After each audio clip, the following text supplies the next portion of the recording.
Hola a todos, bienvenidos a nuestro video de matemáticasyfísica.com. Hoy vamos a ver lo que tiene que ver con diagramas de cajas, o sea, los box plots.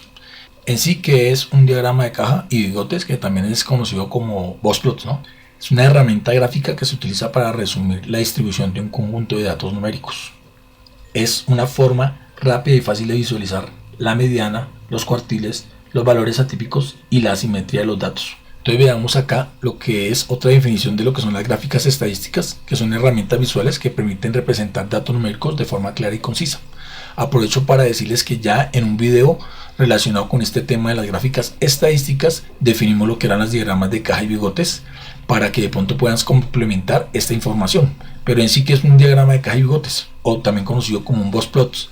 Estos son gráficos que proporcionan una representación visual de la distribución de un conjunto de datos a través de 5 estadísticas resumidas: el mínimo, el primer cuartil, la mediana, el tercer cuartil y el máximo.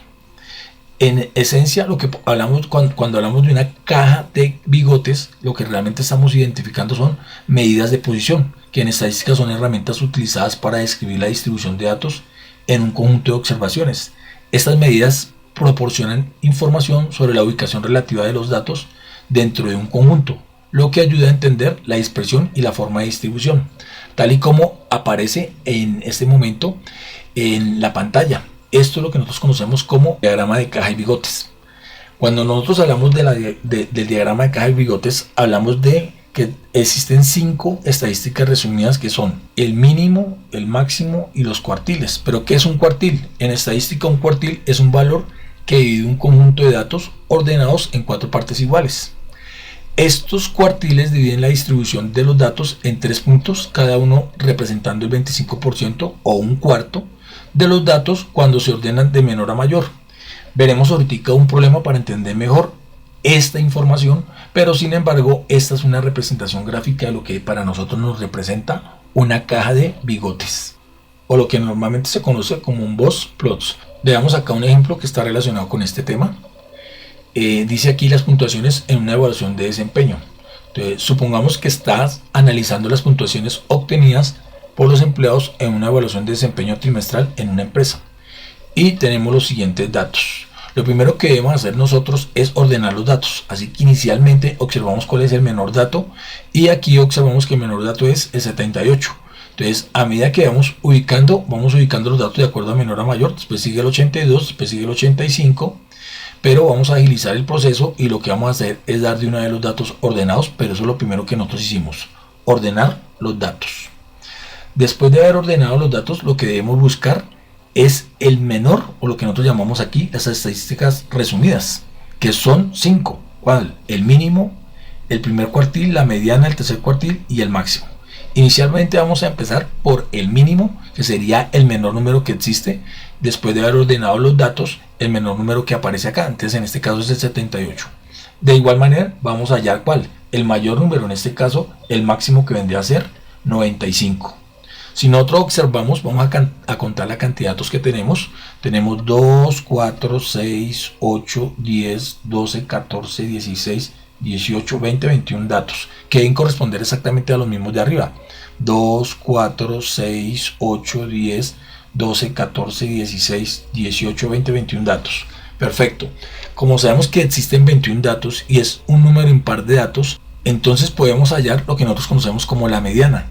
Cuando hacemos un conteo de datos y ordenamos los datos, el número de la mitad es lo que nosotros conocemos como la mediana. En este caso, el número de la mitad va a ser el número 11 de los datos, porque son 21. Es exactamente el 11, o sea, 2, 4, 6, 8, 10, 11.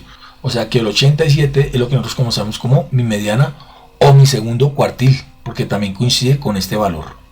Entonces, saquemos aquí los datos que tenemos: el mínimo, que es 78, el máximo, que es 95, y mi mediana, que es 87.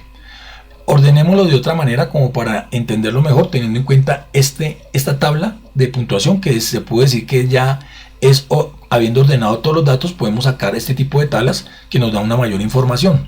Entonces, teniendo acá que tenemos 3 de 78, que es como aparece aquí en la tabla, 1 de 79, 79,1 en nuestra frecuencia absoluta, 2 de 82, 82 dos datos, y si analizamos ahí tenemos 21 datos que corresponden exactamente a los datos que tenemos acá en nuestros datos ordenados.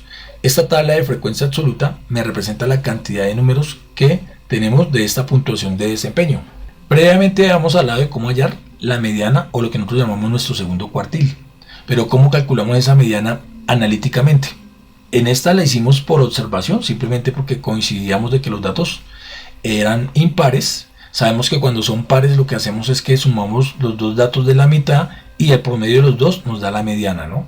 Pero como aquí eran impares, pues simplemente cogimos el término de la mitad que nos correspondió a 87. Pero ¿cómo lo podemos calcular analíticamente? Pues simplemente sabemos que la mediana equivale a ¿qué? Al número de datos, o sea, lo que nosotros conocemos como la muestra, sobre 2. Y como el número de datos es 21, entonces nuestro resultado va a ser 21 sobre 2, y eso corresponde exactamente a 10.5. Entonces, ¿cómo yo me ubico acá para hallar la mediana? Teniendo este valor, me ubico aquí en mi tabla de frecuencia acumulada, y exactamente el valor que me supere el valor de 10.5 es lo que nosotros conocemos como mi mediana. O sea que en este caso mi mediana va a ser exactamente el valor de 87, que corresponde exactamente a nuestra mediana, ¿cierto? Y como hay un solo dato, pues nos permite verificar de una mejor manera esta coincidencia. Vean, 87 es el valor de mi mediana y la puedo hallar analíticamente. ¿Qué debo hacer? Observar el resultado y mirar cuál es el número que me supera ese resultado. Es el siguiente número que me supera el resultado de mi frecuencia acumulada. Esa es la otra forma como lo podemos calcular. ¿Por qué decimos que la mediana corresponde al segundo cuartil? Porque ¿cómo hallamos el cuartil? El cuartil va a ser calculado por intermedio de esta ecuación, donde Q de K podríamos decir que es el cuartil de la posición del cuartil, que viene siendo K. O sea, nuestro cuartil 2 va a ser equivalente a ¿qué? A K por N sobre 4. ¿Y quién es K? Pues K es la posición de nuestro cuartil. ¿Y por qué lo dimos por 4? Porque estamos hablando de cuartiles, la cuarta parte de la posición en donde se encuentran los datos. N, ¿quién va a ser? Pues nuestro número de datos. Si yo reemplazo K por 2, o sea, la posición de mi segundo cuartil, que viene siendo mi mediana, pues el resultado que voy a calcular, ¿cuál va a ser? Pues va a ser exactamente la misma ecuación que tengo acá para hallar la mediana. ¿Por qué? Porque si me da 2 por N, que es la muestra o el número de datos sobre 4. Si yo simplifico, pues esto me va a quedar que es N medios. Y quiere decir que nuestro cuartil 2 corresponde exactamente a la misma ecuación que tengo para calcular la mediana. Por eso decimos que tienen el mismo valor.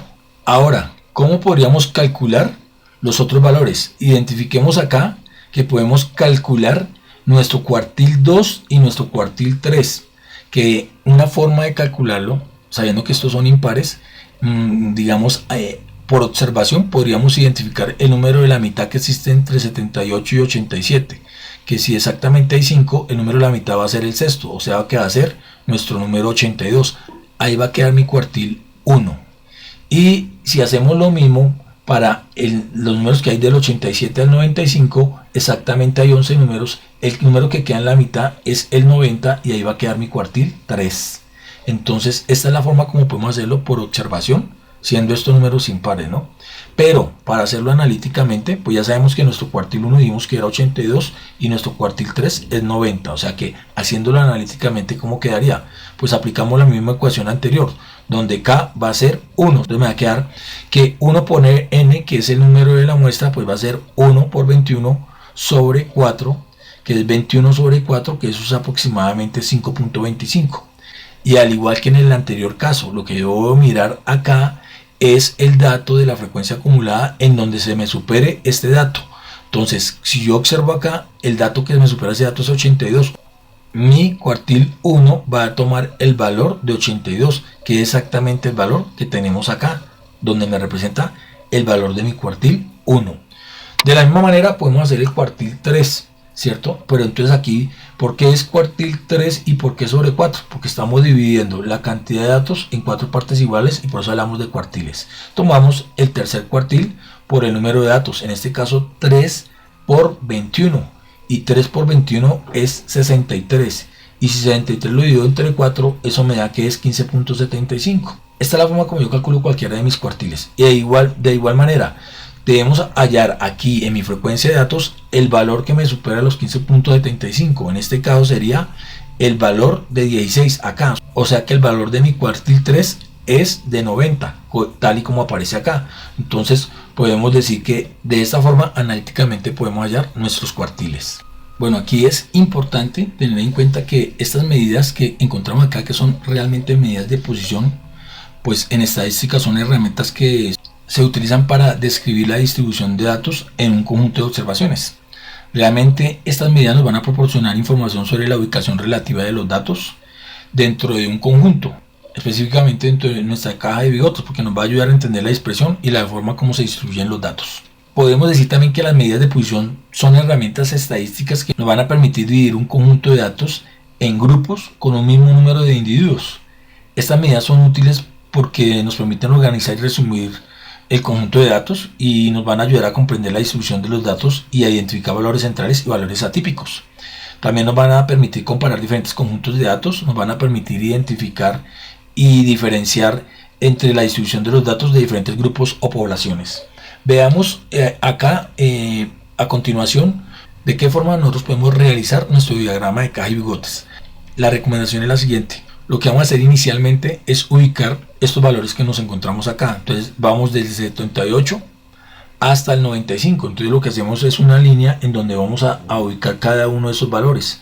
Cada uno de esos puntos los vamos a ubicar desde el 78 hasta que lleguemos a 95 y lo vamos ubicando en nuestra tabla.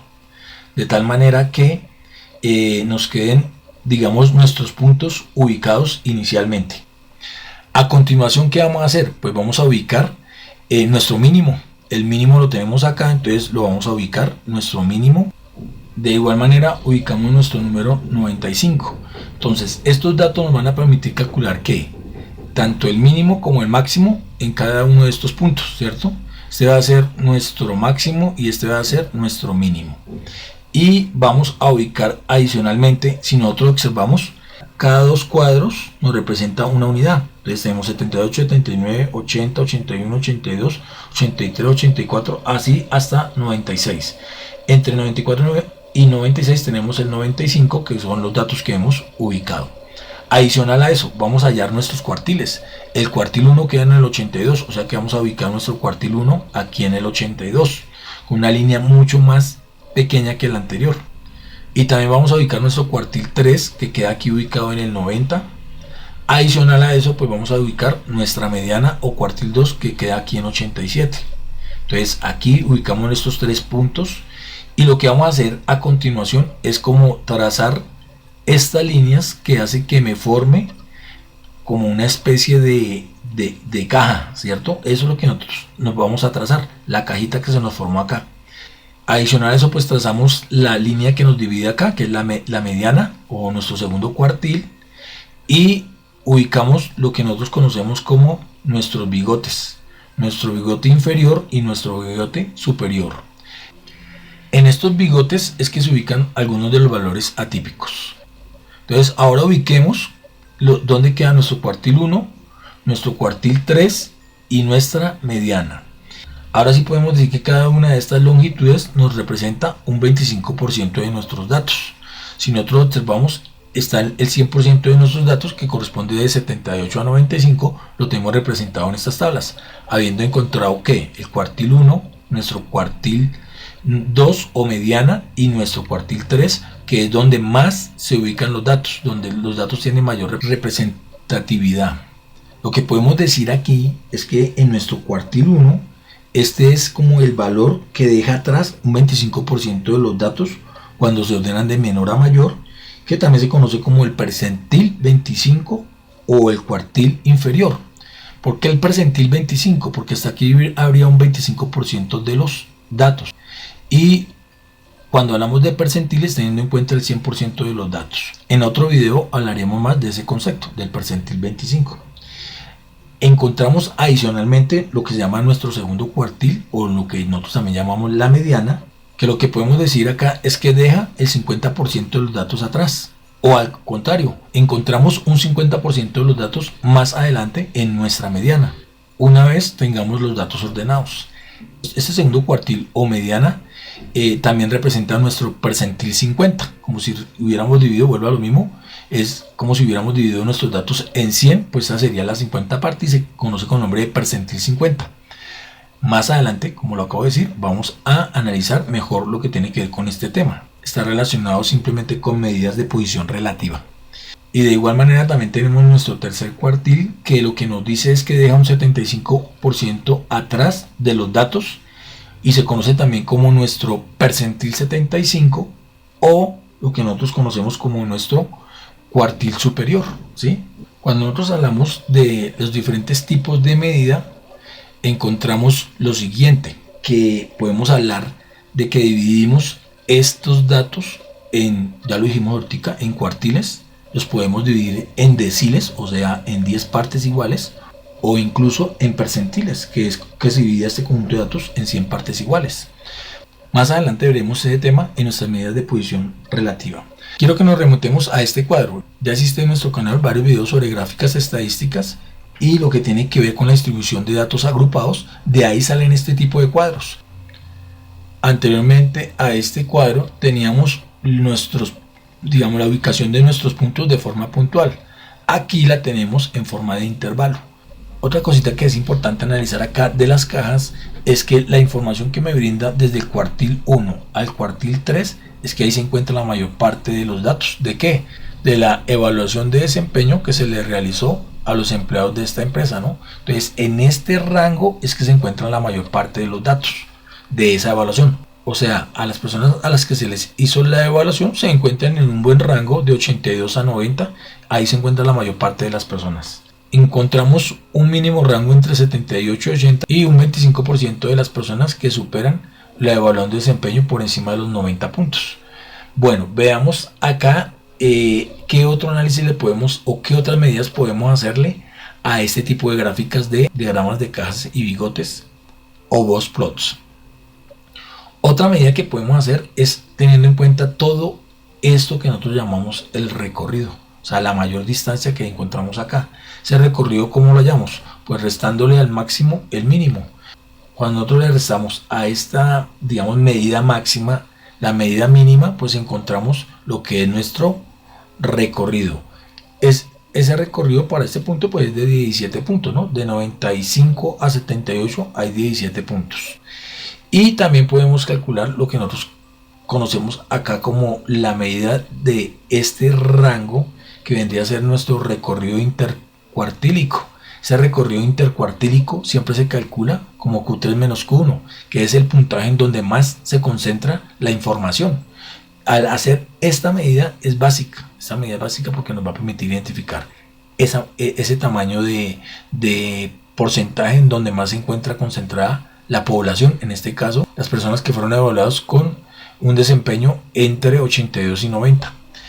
Si hacemos la diferencia de esas dos medidas, encontramos que el rango intercuartílico es de 8, o sea, este rango es de 8, que vendría a ser nuestra medida.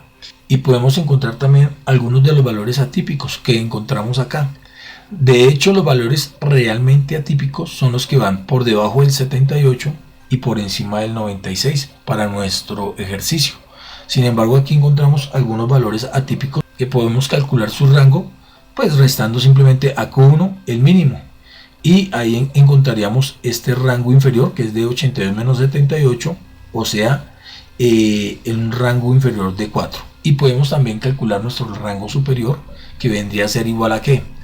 A la diferencia entre el máximo y Q3. Matemáticamente, ¿cómo nos quedaría? Pues simplemente calculamos el rango superior, que va a ser igual al máximo restándole Q3, y eso nos va a dar 95 menos 90, o sea, una medida de 5. La medida de 5 que encontramos en nuestro 25% vendría a ser nuestro rango superior. Y como les dije anteriormente, otro dato que es importante calcular acá es lo que nosotros denominamos los valores atípicos. Y tenemos el valor atípico leve y el valor atípico superior. Que el valor atípico leve son los datos que se encuentran por, digamos, debajo de 78, y el valor atípico, digamos, superior son los valores que se encuentran por encima de 95. Cuando hablamos de valores, es que si ustedes observan aquí en la tabla, no encontramos a ninguna persona que esté por debajo de esos valores. Pero en algunas ocasiones puede que alguien haya sacado menos de 75 puntos o menos de 78 puntos más exactamente. Y pues es un valor atípico para las personas que se les evalúa el desempeño, o que incluso encontremos personas que tengan un valor superior al 95. A eso se refiere. Digamos que se podrían calcular, ¿no? Y ese valor atípico lo podemos hallar de la siguiente manera. Simplemente encontramos que nuestro límite superior para valores atípicos leves viene siendo Q3 más 1.5 por el recorrido intercuartílico. Entonces, cuando nosotros multiplicamos este recorrido intercuartílico, que significa IQR, que equivale a 8, multiplicamos 1.5 por 8, eso me da 12. O sea que nuestro valor o nuestro límite superior para valores atípicos es de 102. Obviamente, como es atípico, pues se sobrepasa. Para este, pues máximo podría ser normalmente 100, por eso llaman atípicos, ¿no? Sin embargo, digamos que sería el valor que nos da para nuestro problema. De la misma manera podemos hallar el límite inferior. ¿Para qué? Para valores atípicos. En este caso, ¿qué sería? Pues sería Q1 restándole la multiplicación de 1.5 por el recorrido intercuartílico. Si no hacemos esa operación, pues encontramos que nuestro límite inferior para valores atípicos es de 82 menos 1.5 por 8, que es 12, y 82 menos 12 es 70. Ahí estaría nuestro límite inferior para valores atípicos leves, llamamos así, ¿no? Entonces, sabemos que cada una de estas variables tiene un nombre. LSB pues va a ser nuestro límite superior para valores atípicos leves, y LIB nuestro límite inferior para valores atípicos leves. También tenemos que nuestro IQR es lo que nosotros llamamos nuestro rango intercuartílico. Bueno, digamos que básicamente esas son las medidas que podemos calcular cuando hablamos de diagramas de cajas y bigotes. Creo que hasta aquí hemos llegado. Como siempre, les dejo aquí unos ejercicios para por si deciden realizarlos, y nos veremos muy pronto en un próximo video. Muchas, pero muchas gracias.